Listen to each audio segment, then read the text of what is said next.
Oke, puji nama Tuhan. Saudaraku sekalian, kita bersyukur untuk kasih setia Tuhan yang tidak pernah berubah di dalam kehidupan kita. Amin. Mari saudaraku lihat kepada orang yang ada di sebelahmu, katakan Anda itu sungguh luar biasa. Haleluya.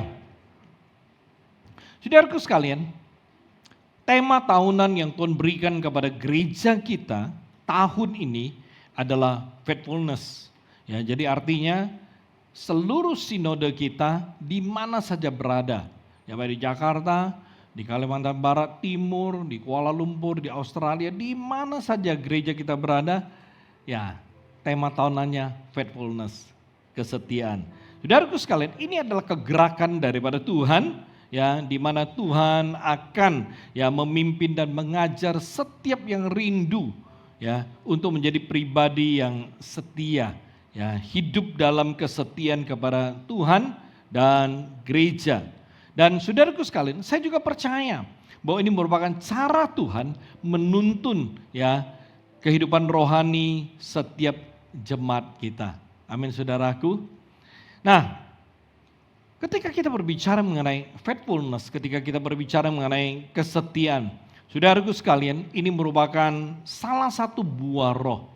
Galatia 5:22 mengatakan bahwa kesetiaan itu merupakan salah satu buah-buah roh. Nah saudara sekalian, Paulus memberitahukan pada kita bahwa apabila hidup kita itu tidak dipenuhi ya, atau tidak dipimpin oleh keinginan roh, maka hidup kita akan dipimpin oleh keinginan daging. Dan keinginan daging itu akan membuat hidup kita semakin jauh daripada Tuhan, dan kita akan semakin sulit mengasihi Tuhan itu dengan maksimal.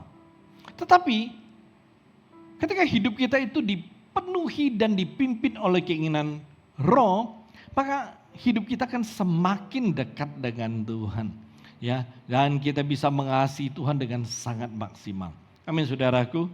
Nah, hari ini ya khotbah saya akan berhubungan dengan tema tahunan kita, yaitu faithfulness atau kesetiaan.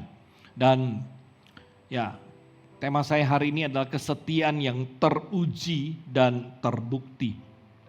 Kita tahu saudaraku sekalian, ketika kita berbicara mengenai kesetiaan, ya kesetiaan itu bukan sesuatu yang ya mudah seperti kita pikirkan, gampang ya seperti kita bayangkan. Tapi saudaraku sekalian, kita menemukan kesetiaan itu merupakan sesuatu yang sangat amat berharga, sangat amat penting, sangat amat bernilai di dalam kehidupan kita. Kenapa? Karena ya kesetiaan ini merupakan salah satu daripada buah Roh Kudus. Amin. Nah saudaraku sekalian, mari kita mulai dengan firman Tuhan. Kita mulai dengan Amsal 19 ayat ke-22 bagian A atau bagian depannya. Saya bacakan, saudaraku sekalian, sifat yang diinginkan pada seseorang ialah kesetiaannya. Amin. Ini satu hal yang sangat luar biasa. Ya. Kemudian kita buka satu pasal setelahnya, itu Amsal 20 ayat yang ke-6. Amsal pasal 20 ayat yang ke-6, banyak orang menyebut diri baik hati, tetapi orang yang setia siapakah menemukannya? Jadi saudaraku sekalian, firman Tuhan mengatakan bahwa untuk mencari orang yang baik hati gampang, mudah. Tapi untuk mencari orang yang setia enggak gampang. Kenapa? Sedikit, ya, sulit untuk ditemukan. Dan saudaraku sekalian, saya berdoa agar Anda menjadi salah satunya, yaitu Anda adalah orang yang setia. Selain baik hati, Anda juga menjadi orang yang setia. Amin saudaraku. Mari kita lihat apa yang Tuhan katakan tentang kesetiaan. Saudaraku sekalian, kita menemukan sebuah kenyataan bahwa kesetiaan itu mudah diucapkan. Amin. Ya, kesetiaan setia mudah diucapkan, tapi sulit sekali diterapkan. Artinya, kalau kita mau menjadi pribadi yang setia, kalau kita tidak bergantung, bersandar pada kekuatan yang Tuhan berikan, serta di dalam diri kita nggak ada tekad gitu loh untuk setia, kita sulit untuk menjadi pribadi yang setia. Kita sulit untuk setia kepada Tuhan, kita sulit setia kepada gereja. Karena kita tidak bisa mengandalkan diri kita, bergantung, bersandar pada diri kita untuk menjadi seorang yang setia. Ya.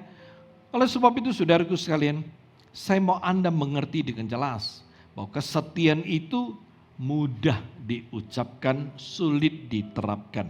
Nah, ketika kita berbicara mengenai kesetiaan, saya rindu saudara mengerti terlebih dahulu apa yang dimaksud dengan kesetiaan. Dan ya, kesetiaan itu akan mudah dimengerti ketika Anda mengerti mengenai definisi daripada kesetiaan tersebut. Ya, definisinya seperti ini. Kesetiaan itu adalah sebuah komitmen yang sangat amat kuat dalam diri seseorang. Komitmen yang amat kuat, sangat kuat. Artinya saudaraku sekalian, ya, ketika satu orang disebut setia, maka di dalam dirinya ada komitmen yang sangat kuat. Komitmen yang tidak bisa digoyahkan, komitmen yang tidak bisa dipengaruhi oleh siapapun atau apapun. Tidak bisa dipengaruhi oleh pribadi seseorang atau orang lain. Tidak bisa dipengaruhi oleh organisasi tertentu. Tidak bisa dipengaruhi oleh keadaan atau situasi apapun. Ya, jadi dengan kata lain, satu orang yang setia itu tidak bisa dipengaruhi oleh orang lain, oleh organisasi, oleh perusahaan, ataupun oleh keadaan apapun.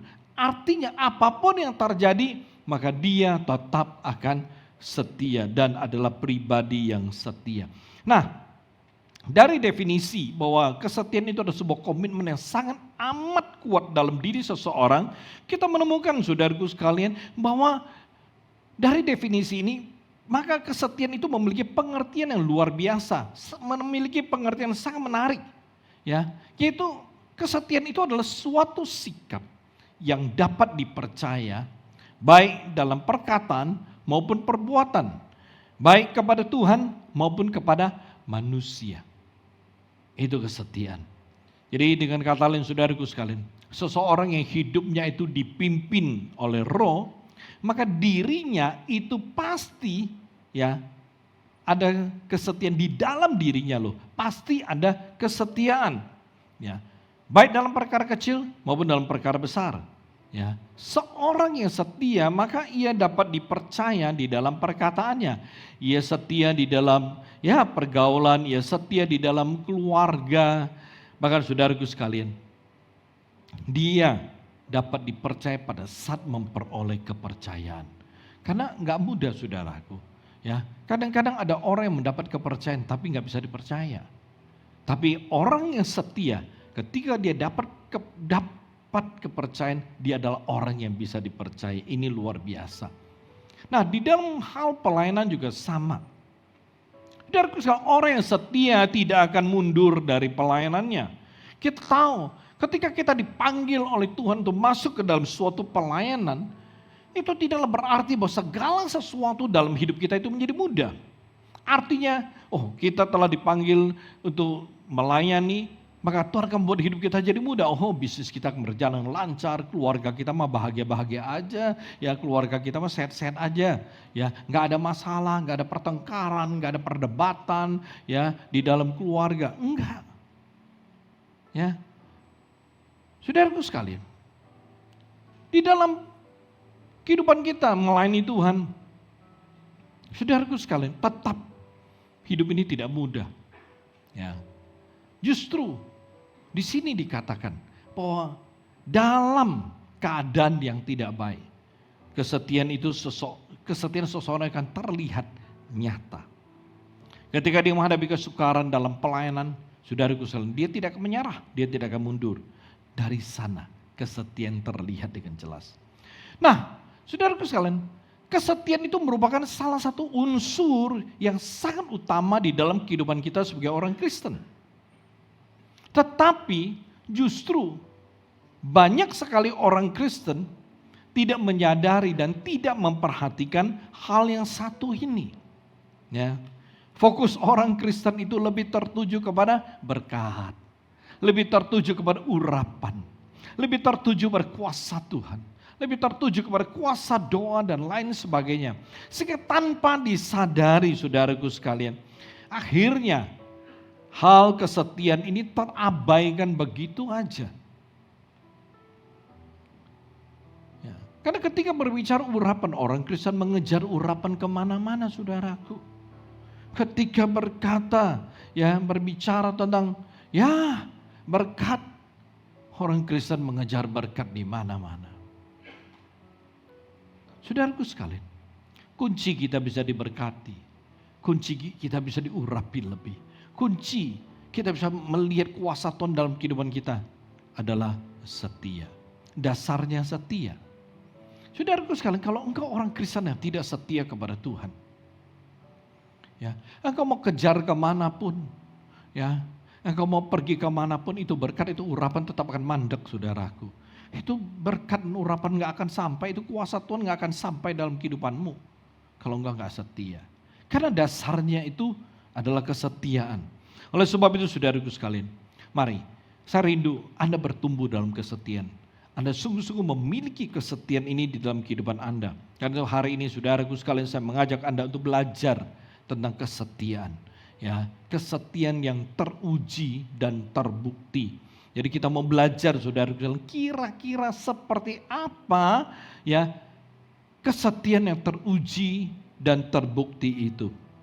Ada 3 poin. Minggu ini saya mulai dengan 1 poin. Yang pertama, setia itu bukan berasal dari pengertian dan pikiran kita. Oke, ini hal yang pertama. Ketika kita berbicara mengenai kesetiaan yang teruji dan terbukti, atau dengan kata lain, apakah kita mencoba untuk menemukan dalam diri hidup kita, apakah kita telah memiliki kesetiaan yang teruji atau terbukti. Nah, untuk itu maka kita perlu tahu dan mengerti bahwa setia itu bukan berasal dari pengertian dan pikiran kita.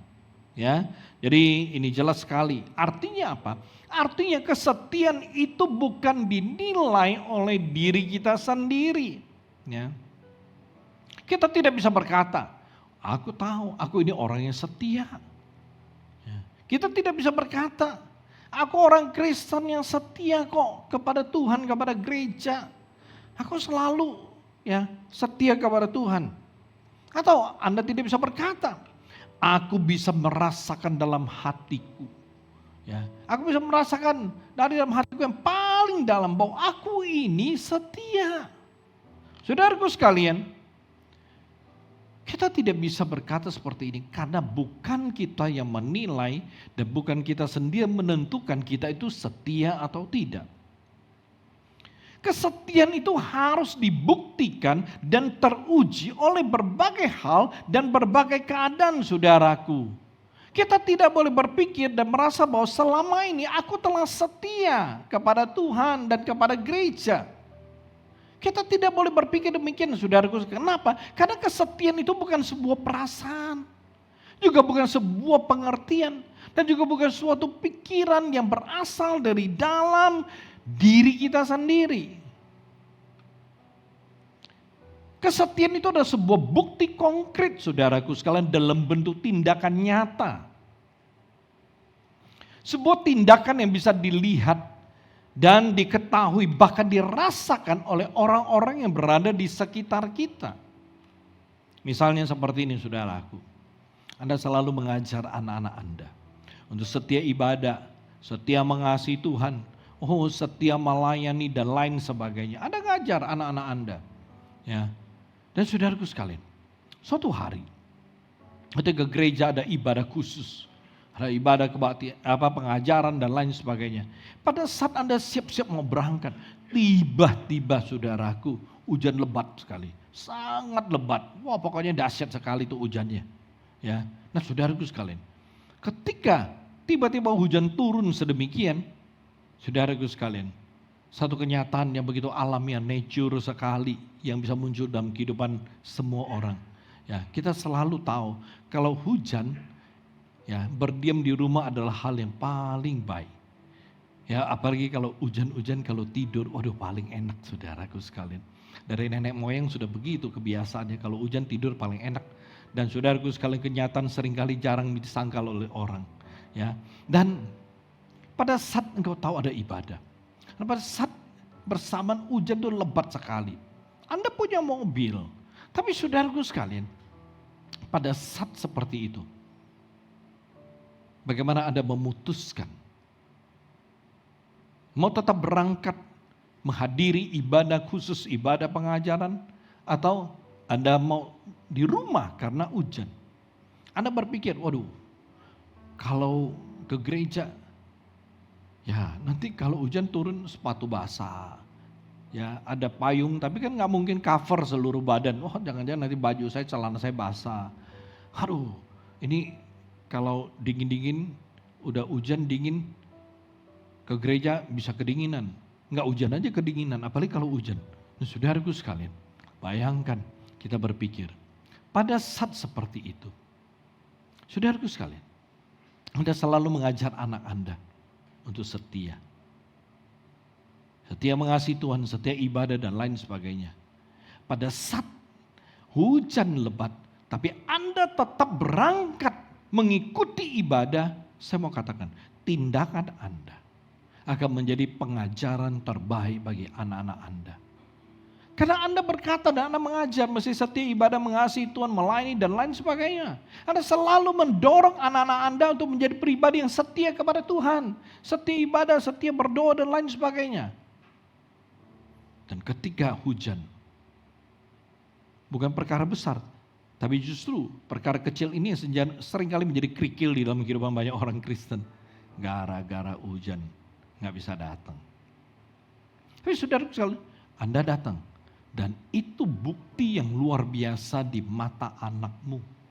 Anakmu berkata bahwa ya saya punya papa mama benar-benar adalah orang yang setia beribadah, setia mengasihi Tuhan dan lain sebagainya. Atau contoh lain saudaraku, ya Anda selalu berkata kepada anak-anak Anda selalu mengajar, ingatnya nak, kita mesti memprioritaskan Tuhan, kita mesti memprioritaskan ibadah, ya. Dan saudaraku sekalian, tiba-tiba suatu hari ketika gereja ada kebaktian khusus, ada kebaktian pengajaran. Lalu ada teman atau famili mengundang ya seluruh keluargamu ya untuk makan malam. Ya, ada makan malam khusus, makan di restoran yang terkenal ya, dan terkenal karena mahal, terkenal karena makanan enak. Dan saudaraku sekalian, Anda diundang, satu keluarga diundang. Ya, Anda dikatakan, ayo datang ya, bawa anak-anakmu. Saudaraku sekalian, anak-anakmu mungkin senang, diajak makan malam. Diajak makan malam di restoran yang terkenal. Tapi saudaraku sekalian, Anda lalu berkata kepada teman atau famili Anda seperti ini. Maaf, kali ini kami gak bisa join, kami gak bisa gabung. Kenapa? Karena di gereja ada kebaktian khusus, ada pengajaran. Maaf ya, saya nggak bisa gabung. Mungkin lain kali. Saudaraku sekalian, saat anak-anak Anda mendengar dan melihat tindakan Anda, mereka telah belajar dari Anda apa yang disebut dengan kesetiaan yang sesungguhnya. Amin saudaraku.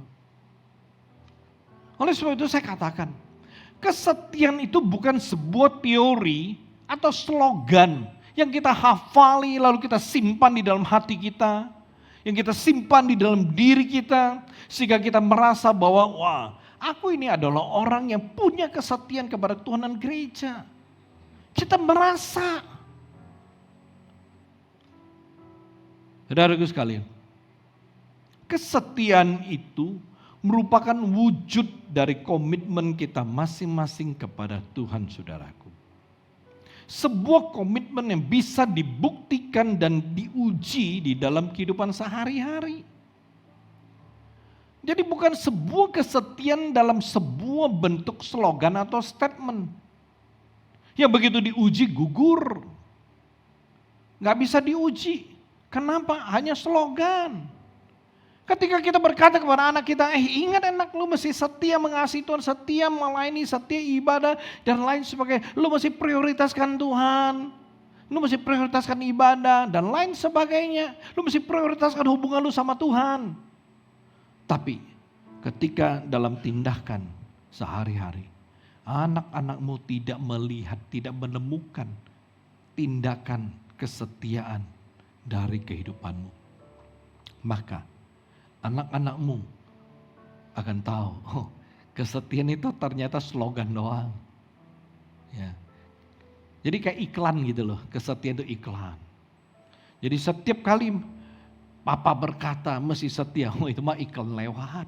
Mama berkata lu mesti setia lo mengasihi Tuhan, setia ibadah, iklan lewat. Ya kenapa? Ya karena kita ngomong doang. Omdo. Bukan ondo loh saudara, ke omdo. Ya, omong doang. Ya kalau kita hanya ngomong doang, hanya slogan doang, ya bagi anak-anak kita itu iklan lewat. Kita ngajar apapun iklan lewat. Kesetiaan itu merupakan satu wujud dari komitmen kita. Kalau kita bilang kita setia kepada Tuhan, kita setia, ya beribadah, kita setia mengasihi Tuhan. Itu komitmen. Anda mesti sungguh-sungguh melakukannya. Dan menyatakannya dalam sebuah tindakan. Karena kalau komitmen itu selalu bisa dilaksanakan. Kalau komitmen maka dia tak terhalangi, tak terhentikan. Tidak ada sesuatu yang bisa menghentikan komitmen dalam diri kita. Ketika ada komitmen mau melakukan sesuatu, maka Anda pasti akan melakukannya. Kenapa? Karena itu telah menjadi komitmenmu. Saudaraku sekalian, komitmen memberitahukan bahwa Anda adalah orang jujur. Jadi artinya, kalau Anda punya komitmen dan tidak pernah melaksanakan komitmenmu, Anda bukan orang jujur. Anda tidak jujur terhadap diri Anda. Anda tidak jujur terhadap keluarga Anda. Anda tidak jujur sama anak-anak Anda. Anda gak jujur sama Tuhan. Nah ini yang perlu kita mengerti dengan jelas sekali. Karena ketika kita berbicara mengenai kesetiaan itu adalah wujud dari komitmen kita masing-masing kepada Tuhan, ya, maka itu bisa dibuktikan dan teruji di dalam kehidupan kita sehari-hari. Ya. Kalau kita berkata kita memiliki kesetiaan yang terbukti dan teruji, maka kita bisa membuktikan kekuatan kesetiaan diri kita yang bisa diuji oleh berbagai keadaan dalam kehidupan kita. Misalnya, saudaraku sekalian, apakah Anda bisa tetap setia, percaya dan beribadah kepada Tuhan ketika keuangan Anda bermasalah, usaha karir Anda bermasalah, pernikahan Anda bermasalah, hubungan dalam keluargamu bermasalah, sakitmu itu belum Tuhan sembuhkan, atau segala sesuatu tidak berjalan sesuai dengan doa dan harapanmu. Nah, dalam keadaan seperti ini, apakah Anda bisa tetap setia mengasihi Tuhan, setia beribadah kepada Tuhan, setia melayani Tuhan dan lain sebagainya? Apakah Anda masih setia dalam hubunganmu dengan Tuhan? Ini menjadi satu hal yang perlu Anda mengerti dengan sangat baik. Karena kalau kesetiaan yang tidak teruji dan tidak terbukti itu bukan kesetiaan, saudaraku. Karena ketika kita berbicara mengenai kesetiaan, kita selalu berbicara pada hal-hal yang praktikal. Kita berbicara hal-hal yang sifatnya jelas tuh, ada prakteknya. Kelihatan, terlihat, bisa diketahui, bisa dirasakan oleh orang lain. Bukan diri kita, saudaraku. Kalau diri kita, Anda pasti selalu merasa setia. Kalau dinilai oleh diri Anda sendiri, Anda pasti mengatakan, gue orang yang setia kok, gue tahu. Gue bisa merasakan di dalam. Tapi saudaraku sekalian, sifat dari kesetiaan itu bukan begitu. Sifat dari kesetiaan itu, ya, sifatnya ya bukan di dalam, bukan bersifat internal, tapi sebuah bentuk sifat yang hidup, yang nyata. Tuhan kita hidup, Dia punya tangan yang bisa menolong kita, Dia punya mata yang bisa melihat kita, Dia punya mulut yang bisa berbicara kepada kita, Dia punya telinga yang bisa mendengar doa kita, Dia punya tangan yang bisa menolong kita, dan Dia punya kaki yang bisa berjalan bersama dengan kita. Tuhan kita hidup. Oleh sebab itu saya mau katakan, ketika kita berbicara mengenai kesetiaan, kesetiaan kita kepada Tuhan dan kesetiaan Tuhan kepada kita, saudara, kita berbicara mengenai sesuatu yang hidup, bukan sesuatu yang mati. Oleh sebab itu ketika kita berbicara mengenai kesetiaan, kita berbicara tentang sesuatu yang aktif, bukan sesuatu yang pasif, tapi sesuatu yang aktif. Sesuatu yang bisa dilihat, dirasakan. Bukan sesuatu yang kita main tebak-tebakan, ini setia atau enggak ya? Kayaknya ini setia atau bukan ya? Begitu orang lihat dirimu, orang tahu engkau orang yang setia. Bukan orang begitu melihat dirimu, orang mulai berpikir, gimana ya? Apakah dia setia ya? Bilang setia, enggak juga. Bilang enggak, setia juga, bingung. Kesetiaan itu tidak akan membingungkan saudaraku. Kesetiaan itu memberikan kepastian. Amin saudaraku. Saudaraku sekalian, mari coba renungkan. Hari ini, kalau Anda adalah pribadi yang setia, kira-kira kesetiaanmu itu teruji enggak dan terbukti tidak? Kira-kira kesetiaanmu itu benar-benar tidak tergoyahkan dan tak tergoncangkan oleh berbagai keadaan atau enggak? Saudaraku sekalian, kenyataan memang memberitahukan pada kita bahwa kesetiaan orang Kristen kadang-kadang tuh mudah sekali luntur gitu loh. Hanya karena masalah, hanya karena persoalan, hanya karena kesusahan, karena penderitaan, karena pergumulan. Banyak orang Kristen punya kesetiaan itu mudah luntur. Ya. Yang sebenarnya ya, kesetiaan itu tidak pernah boleh luntur di dalam kehidupan kita. Kalau Anda adalah orang yang sungguh-sungguh ya mengasihi Tuhan, dikasih Tuhan, engkau adalah orang yang selalu berjalan bersama dengan Tuhan, saya katakan bahwa kesetiaanmu tidak pernah akan luntur. Kalau engkau adalah orang yang punya pengalaman sama Tuhan, yang selalu mengalami kasih setia Tuhan, maka kesetiaanmu tidak pernah akan luntur. Saudaraku sekalian, ada satu pribadi yang sungguh-sungguh menarik di dalam Alkitab. Satu pribadi yang tidak ya terpungkiri ya tentang kesetiaannya kepada Tuhan. Ayub. Ya, Ayub. Kita sudah dengar namanya, kita sering dengar namanya. Tapi saudaraku sekalian, kita tahu Ayub itu siapa, hanya sayang kita belum kenal dekat aja. Amin saudaraku. Mungkin nanti kalau kita balik surga, kalau ketemu, tanya malaikat, kan kira-kira si Ayub tuh yang mana tuh? Ya pengen tahu, Ayub, ya nanti malaikat kenalin. Saudaraku sekalian, Ayub. Ayub menjadi salah satu sosok di mana kita bisa belajar tentang kesetiaan yang teruji dan terbukti. Dia menjadi teladan yang luar biasa ya untuk kita semua. Ya, saya menyukai pribadi Ayub ya, khususnya bagaimana dia setia kepada Tuhan, setia percaya kepada Tuhan, itu yang luar biasa. Saudaraku sekalian, mari kita lihat kitab Ayub pasal yang pertama ayat yang pertama sampai ayat ketiga. Ya, ada catat aja ya. Ayub pertama ayat 1 sampai 3 itu berbicara tentang latar belakang Ayub. Kalau kita baca Alkitab, Ayub tuh orang yang perfect loh, sempurna. Kenapa? Dikatakan Alkitab mendeskripsikan Ayub dengan luar biasa. Alkitab berkata, dia seorang yang saleh, jujur, takut akan Tuhan dan menjauhi kejahatan. Wow. Ini menarik. Dia takut akan Tuhan dan menjauhi kejahatan. Tapi orang Kristen pada hari ini ya itu luar biasa.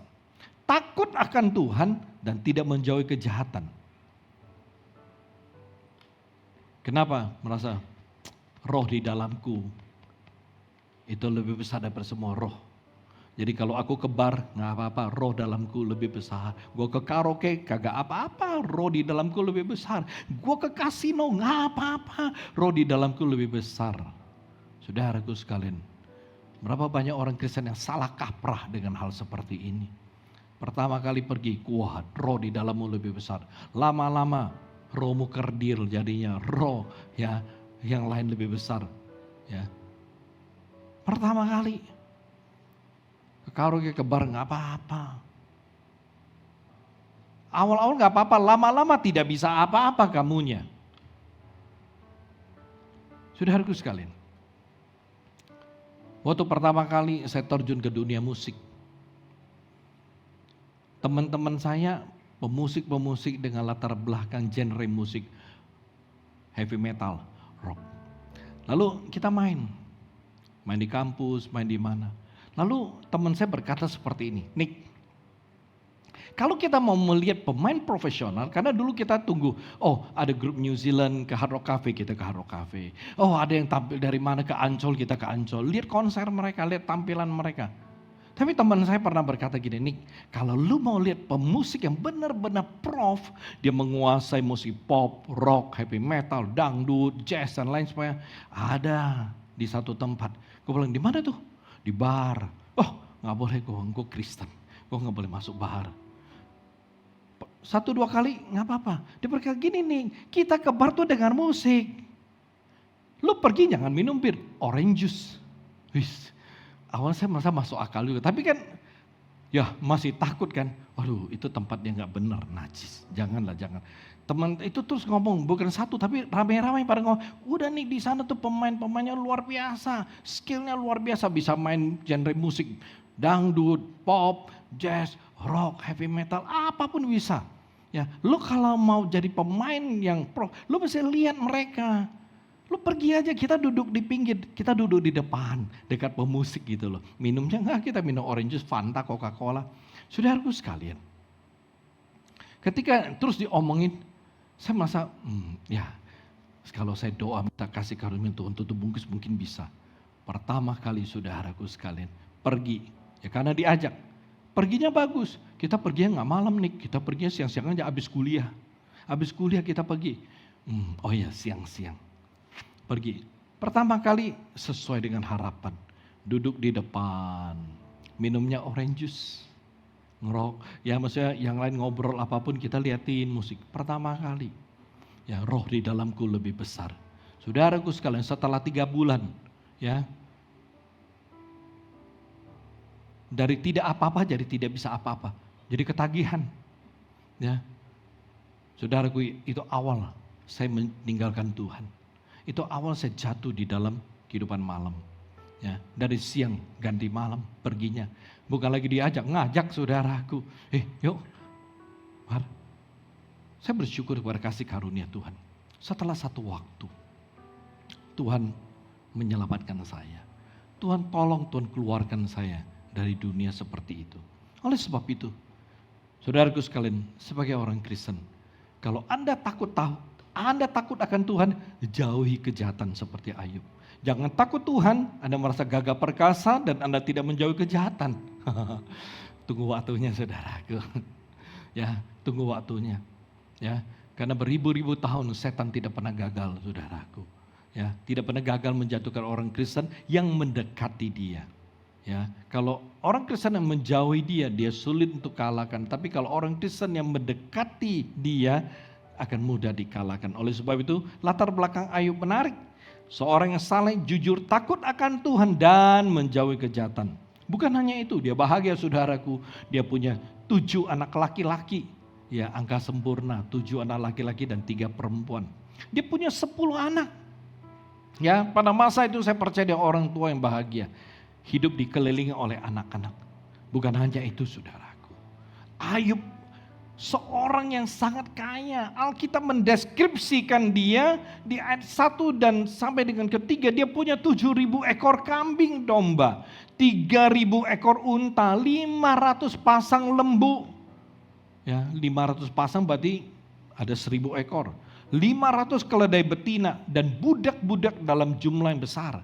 Jadi pada masa itu Ayub seorang hidupnya perfect saudaraku. Dia takut Tuhan, saleh, jujur, menjauh kejahatan. Punya anak-anak yang banyak. Ya, lalu dia kaya, konglomerat saudaraku pada saat itu. Tetapi kesetiaannya itu diuji. Tuhan izinkan. Ayat 14 sampai 19 dari pasal pertama Ayub mengatakan apa yang Ayub alami. Saudaraku sekalian, dalam satu hari lembu, sapi, kambing, domba, unta habis dirampok dan mati dibakar. Bukan hanya itu. Anak-anaknya 7 laki-laki 3 perempuan yang sedang berpesta, datang angin puting beliung, rumahnya roboh, mati semua dalam waktu yang bersamaan. Saudaraku sekalian, semua yang dimiliki, yang dia punyai, harta, anak-anak, itu habis dalam waktu yang bersamaan. Bukan hanya itu. Ayub, Alkitab mengatakan dia itu kena penyakit bara yang busuk di sekujur tubuh. Ayub pasal yang kedua ayat ke-7. Dari ujung kepala sampai ujung kaki. Penyakit bara. Saudaraku sekalian, itu seperti bercak-bercak begini di tubuh. Ya, perih, gatal. Ya, nggak tahan. Alkitab berkata Ayub sampai menebarkan debu di lukanya. Kenapa? Nggak tahan gatalnya, tapi nggak bisa digaruk karena begitu digaruk berdarah. Jadi boleh dikatakan bahwa dia jatuh ketimpa tangga, kepala benjol lagi. Ya, harta habis, anak mati, dia sendiri kena penyakit. Ini keadaan Ayub. Ya, saudaraku sekalian, coba bayangkan. Anda yang pernah gagal investasi, pernah gagal bisnis. Ketika jumlah uang yang banyak milik Anda, hampir semua Anda investkan dalam sebuah bisnis. Atau investasi sesuatu, lalu tiba-tiba gagal. Uangmu habis semua. Gimana perasaanmu? Bingung, depresi, stres, nggak tahu mesti gimana. Sedih, marah, kecewa campur jadi satu. Ya, saya tidak tahu ketika Anda mengalami hal seperti ini, gimana reaksimu? Gimana kira-kira sikapmu terhadap Tuhan? Apakah pada saat itu engkau berkata, kenapa Tuhan izinkan ini terjadi? Mungkin engkau berkata, engkau protes sama Tuhan, Tuhan kenapa Tuhan tidak mimpin? Kenapa Tuhan tidak, ya lepaskan aku daripada hal seperti ini? Lalu kenapa Tuhan tidak menghalau hal-hal yang buruk dalam hidupku? Saudaraku sekalian, apakah engkau mulai protes, komplain, salahkan Tuhan? Ayub, saudaraku sekalian, ketika semua yang dia alami, disinilah kesetiaan itu terbukti dan teruji. Seperti yang saya katakan, kesetiaan itu bukan slogan, bukan teori. Kesetiaan itu adalah sesuatu yang bisa ya teruji dan terbukti. Artinya kalau engkau berkata engkau setia kepada Tuhan, maka kesetiaanmu itu benar-benar harus teruji. Ya, lalu benar-benar Anda punya bukti bahwa Anda itu setia. Dan Ayub terbukti. Ketika hartanya habis, anak-anaknya mati, Ayub tidak berbuat dosa. Perhatikan, Ayub pasal pertama ayat 22. Ayub pertama ayat 22, dalam kesemuanya itu Ayub tidak berbuat dosa dan tidak menuduh Allah berbuat yang kurang patut. Luar biasa. Amin saudaraku. Berapa banyak orang bisa seperti Ayub? Berapa banyak orang? Kita kalau duit dilarikan karyawan atau teman join, ya kita bisnis, usaha gak diberkati, bukan untung tapi buntung, saudaraku sekalian, kita mulai demon. Ya, kita mulai protes sama Tuhan. Ya, kita mulai gak mau berdoa, kita mulai gak mau baca Alkitab, kita mulai gak mau beribadah. Kita mulai berontak, kita mulai protes sama Tuhan. Ya, kita berkata, Tuhan aku protes keras nih, gara-gara lu tidak ngelindungi gua, gara-gara lu tidak menyertai gua. Saudaraku sekalian, padahal Tuhan pengen nguji doang loh. Padahal Tuhan pengen ngetes, kira-kira nih emas tuh murni atau enggak nih. Ini benar-benar emas benar atau emas Jawa doang. Nah saudaraku sekalian, Tuhan hanya bikin ngetes doang. Kita udah kagak tahan. Wah, lalu bukan hanya itu saudaraku. Ketika istrinya menyuruh Ayub mengutuk Tuhan karena semua yang terjadi. Alkitab berkata Ayub tidak berbuat dosa dan menyalahkan Tuhan. Ayub pasal yang kedua ayat ke-10. Ya, Ayub pasal 2 ayat 10, tetapi jawab Ayub kepadanya, engkau berbicara seperti perempuan gila. Ya memang kalau perempuan stres bisa gila saudaraku. Apakah kita mau menerima yang baik dari Allah tetapi tidak mau menerima yang buruk? Nah, menarik. Saudaraku sekalian, Kayaknya banyak orang Kristen seperti ini ya. Kita pengen menerima yang baik dan gak mau menerima yang buruk. Ya, karena kita mungkin berkata seperti ini, kenapa gue menerima yang buruk? Tuhanku Tuhan yang baik, otomatis Tuhan mesti kasih gue yang baik. Seringkali kita berargumen sama Tuhan begitu. Ketika Tuhan mengetes kita, Tuhan menguji kita, kita bilang sama Tuhan begitu. Kenapa Tuhan kasih gue yang buruk? Kalau lu baik, lu maha kasih, kenapa lu kasih gue yang buruk? Mungkin istri Ayub posisinya seperti ini. Karena itu dia berkata pada suaminya, lu kutuk tuh Tuhan lu. Tapi menarik, Alkitab berkata dalam kesemuanya itu Ayub tidak berbuat dosa dengan bibirnya. Ayub tidak berbuat dosa dengan bibirnya. Saudaraku sekalian, bukan tangan dong bisa berdosa, bibir juga bisa berdosa. Oleh sebab itu kita perlu hati-hati. Ketika Tuhan ngetes, ketika Tuhan menguji, ketika hal yang tidak nyaman, tidak enak, tidak sesuai harapan itu datang dalam kehidupan kita.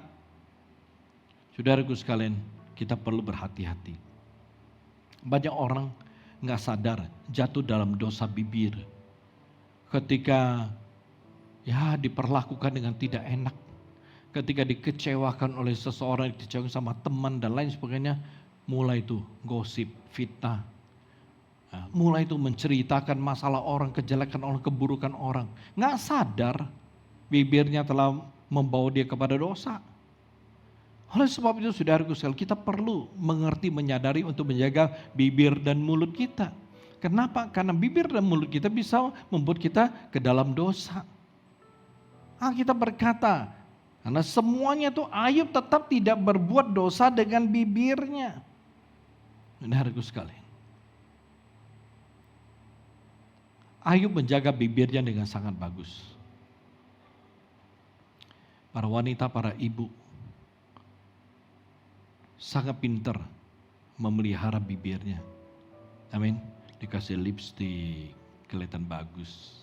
Bahkan ada yang gak mau repot ditato merah. Biar gak perlu pakai lipstik melulu dan irit lipstik saudaraku.